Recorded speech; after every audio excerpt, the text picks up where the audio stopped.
श्री कृष्ण का प्रकट।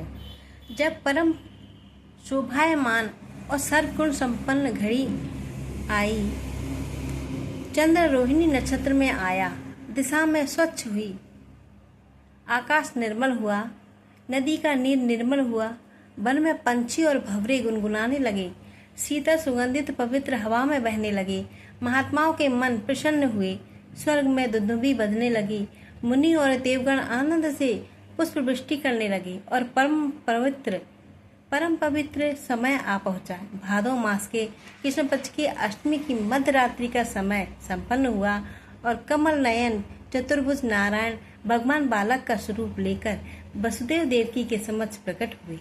भगवान ने अपने श्री हस्तों में शंख चक्र गदा और पद्म धारण किए हैं। चारों ओर प्रकाश बिखर गया। उनका चतुर्भुज स्वरूप यह बताता है कि उनके चरणों की शरण लेने वालों के चारों पुरुषार्थ विशुद्ध करेंगे। जो भक्त अन्यता से मेरी आराधना करता है, उनके धर्म अर्थ काम मोक्ष चारों पुरुषार्थ में सिद्ध करता हूँ और उसकी हर प्रकार से रक्षा करता हूँ। संपत्ति और संतति का सर्वनाश हो गया था, फिर भी वसुदेव देवकी दीनता पूर्वक ईश्वर की आराधना करते हैं।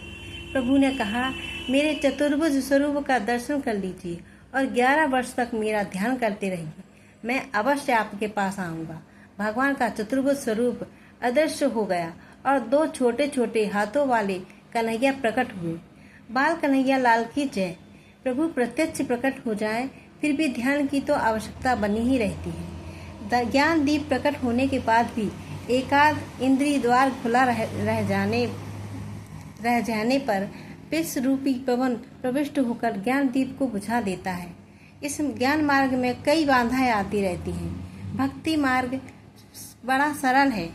प्रत्येक इंद्रिय को भक्ति रस में भिगोती, फिर विषय रूपी पवन सता नहीं पाएगी।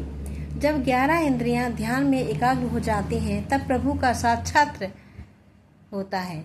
इसी कारण से तो गीता जी में भी 11वें अध्याय में अर्जुन को विश्व रूप के दर्शन होते हैं।